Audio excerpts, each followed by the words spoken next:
Oi, eu sou a Aline e esse aqui é mais um vídeo do meu canal, Aline e os Livros. Alguns leitores e inscritos me pediram para falar um pouco mais sobre os mitos. No vídeo sobre as fábulas do Esopo, eu falei um pouquinho sobre a diferença entre fábula, mito e lenda.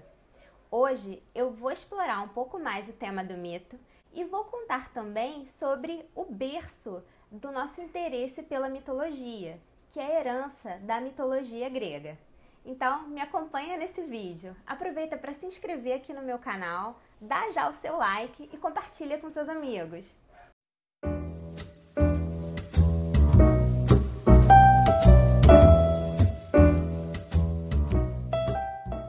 Mas o que é o mito? O mito é um relato dos tempos primordiais. Ele conta como, pela intervenção de entes sobrenaturais ou dos deuses, o mundo humano, o tempo histórico, começou a existir. Ele trata de um esquema segundo o qual há uma história primordial, uma verdade primeira, a intervenção desses entes sobrenaturais, também chamados de deuses, e, em seguida, como resultado, existe uma nova realidade. O mito, ele dá conta de explicar essa transformação, essa origem. Por isso, muitos autores, como o Morgan e o Taylor, vão dizer que os mitos, eles são os mitos da criação, os mitos do princípio, porque eles vão tratar das origens. O Lévi-Strauss vai dizer que o verdadeiro pulmão da mitologia são as suas variantes. O que é um mito? Um mito é a soma das suas versões. Mas os mitos que chegaram até nós, os mitos gregos, eles são mitos que vieram numa forma escrita. É pelos textos, por essa fixação textual, que as mitologias antigas chegaram até nós. Mas no relato mítico, diferentemente das narrativas lineares e cronológicas que seguem um princípio, um meio e um fim, o mito ele se desdobra fora da tríade tempo, lugar e ação. Ele se desdobra livremente. Existem episódios consecutivos que se amalgamam um depois do outro sem uma preocupação com a lógica. O mito, então, é uma narrativa ilógica. O tempo do mito é um tempo circular, um tempo que se fecha em si mesmo. É uma narrativa que, então, constrói um começo, um evento primordial, o seu encaminhamento e a finalização desse evento. Essa finalização faz com que o mito ele retorne sobre ele mesmo. Ele é uma narrativa que tende a oferecer paz, tranquilidade. Ele é uma narrativa apaziguadora, que explica o começo do mundo e explica também uma série de rituais, de costumes e tradições que nós vivemos, que mantemos muitas vezes até os dias de hoje. Os mitos se difundiram desde a Grécia Antiga até os dias de hoje através da poesia. Homero e Hesíodo foram os poetas mais proeminentes que então elaboraram textos com as histórias míticas dos deuses, dos grandes heróis, dos semideuses, e com isso proporcionaram que esse universo realmente habitasse a infância de muitas gerações, inclusive a vida adulta. Até mesmo Freud falou do mito de Édipo como uma narrativa que explica a origem da vida psíquica, a origem da nossa subjetividade, dos nossos motivos morais, de tudo aquilo que nos constitui como seres criados na cultura.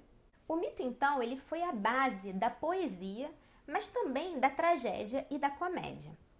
Mas esse mito que nós conhecemos e aprendemos hoje em dia a relegar tão rapidamente a esse âmbito das ficções e das narrativas falaciosas e fantasiosas é um mito que foi transformado, criticado pelas correntes racionalistas, sobretudo após a invasão dos jônicos. O que aconteceu com o mito é que ele foi perdendo seu caráter de verdade, o seu caráter de enunciador de um acontecimento primordial, capital para o início do mundo e para o início explicativo de determinadas culturas e hábitos. Ésquilo, por exemplo, depurou os mitos dos seus traços obscenos, porque ele achava que as características que os deuses assumiam nessas histórias eram características muito próximas aos vícios humanos. Eram deuses invejosos, apaixonados, eram figuras completamente avessas àquilo que o poeta deveria transmitir.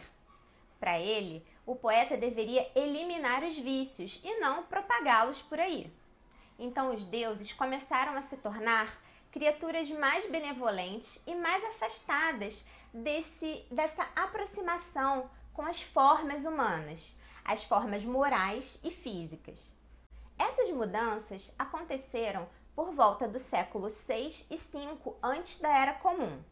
Mas foi realmente no século 4, por influência do filósofo Epicuro, que o mito perdeu por completo esse caráter de verdade, esse caráter informativo. Porque o mito, então, vai ser depurado da presença dos deuses. Ele vai passar a ser visto como uma alegoria. E o que é uma alegoria? Alegoria é dizer uma coisa de outro modo, é dizer de outra maneira. Então, aquilo que o mito pretendia veicular vai ser, então, exagerado, tornado uma caricatura, de modo que aquela verdade transmitida pareça quase sempre absurda, exagerada e irreal. Uma outra característica importante desse processo de desmitização da narrativa mítica é o que ficou conhecido como o evemerismo. O evemerismo foi, por sua vez, uma proposta de interpretação do mito. O romance escrito por Evêmero, um filósofo alexandrino, intitulado A História Sagrada, é uma espécie de viagem filosófica, na qual Evêmero afirma ter descoberto a origem dos deuses. Eles nada mais eram do que uma caricatura exagerada de reis, de figuras políticas importantes que se tornaram uma referência para uma determinada cultura. Assim como a alegoria, o evemerismo também foi uma espécie de salvação para o mito. Ele foi relido, reinterpretado de uma forma mais humana, oferecendo então um caráter histórico e humano ao mito, porque eram narrativas que tratavam da trajetória de grandes heróis e reis, heróis políticos, heróis que eram uma referência. O evemerismo também colocava Atenas no centro de tudo. Todos os heróis, não importavam a sua origem, eles passavam pela cidade. Isso sugeria, então, uma propaganda da cidade de Atenas como centro do pensamento, o centro político, filosófico e cultural. Todas essas mudanças aconteceram, então, nos últimos séculos antes da Era Comum. E a partir de então, o mito foi se transformando. Os seus elementos pagãos, politeístas, foram sendo absorvidos através da crença em inúmeros santos e outras referências do ritual cristão e mais tarde católico. Mas o que é bastante nítido é que o que salvou o mito do fim foi realmente esse tropismo religioso, a necessidade da crença em alguma coisa. O mito, então, ainda que como uma narrativa considerada falaciosa, ele passou a figurar como uma referência, um ponto de apoio, um porto seguro. Então, esse foi um vídeo sobre uma pequena introdução aos mitos, à mitologia, que é o estudo dos mitos. Eu usei muito Mitologia Grega Volume 1, do Runito de Souza Brandão. Eu recorri também às mitológicas do Barthes, e também a alguns trechos do Antropologia Estrutural, do Lévi-Strauss, e também eu dei uma olhadinha em alguns livros do Mircea Eliade.